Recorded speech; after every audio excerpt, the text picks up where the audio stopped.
জলে ডুবে মৃত্যু ৬০ ঊর্ধ্ব ব্যক্তির। ৩ দিন পর বাড়ির পাশেই ভেসে ওঠে মৃতদেহ।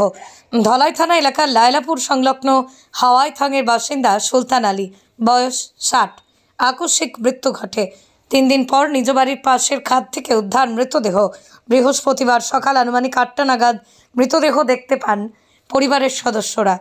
খবর দেওয়া হয় লায়লাপুর পুলিশ পেট্রোল পোস্টে। ছুটে আসেন ইনচার্জ নাচাং সিয়াম। পুলিশ স্থানীয়দের সহযোগিতায় মৃতদেহ উদ্ধার করে ময়নাতদন্তের জন্য শিলচর মেডিকেল কলেজ ও হাসপাতালে প্রেরণ করে। তবে মৃত্যু ঘিরে পরিবারের সন্দেহ থাকলে কোনো অভিযোগ করেননি তারা। জানা যাচ্ছে, গত মঙ্গলবার বিকেল থেকে নিখোঁজ ছিলেন প্রয়াত আছাব আলীর পুত্র সুলতান আলী। পরবর্তীতে অনেক খোঁজাখুঁজির পর বুধবার লায়লাপুর পুলিশ পেট্রোল পোস্টে নিখোঁজ সংক্রান্ত মামলা দায়ের করেন পরিবারের সদস্যরা।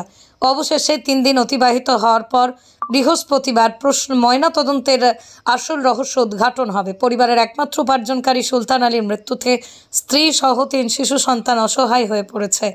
আমার চাচা সুলতান আলী লস্কর গত 20 তারিখ অনুমানিক 4টার সময় মানে খুঁজেই পাওয়া যায় না। আমরা তো খুব মানে 4টা দিকে খুঁজাইয়া এর বাদে আমরা মানে থানাতে একটা মিছিল দিছি।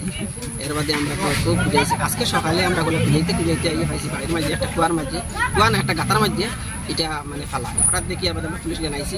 এর বাদে আমরা প্রতিবেশী আইয়া এটা আমরা উঠে এখন পুলিশের হাতে মিছিলটা মেডিকেল কলেজও মানে পশ্চিমবঙ্গ মেলে ঘাটা নিয়েছে। তেমনি সন্দেহ আসেনি কোনো কিছুর না? সন্দেহ তো কিছু বোঝা যান না, কারণ আমার ঘর তো এখান থেকে সরাই। আমার প্রায় থেকে বাঁকা দূর আমার ঘর।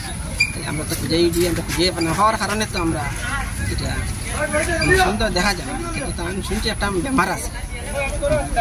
তেমনি পরিবারও কে আছেন? পরিবারে আসো ছেলে 3জন, বেটি আছে এরাও আছে।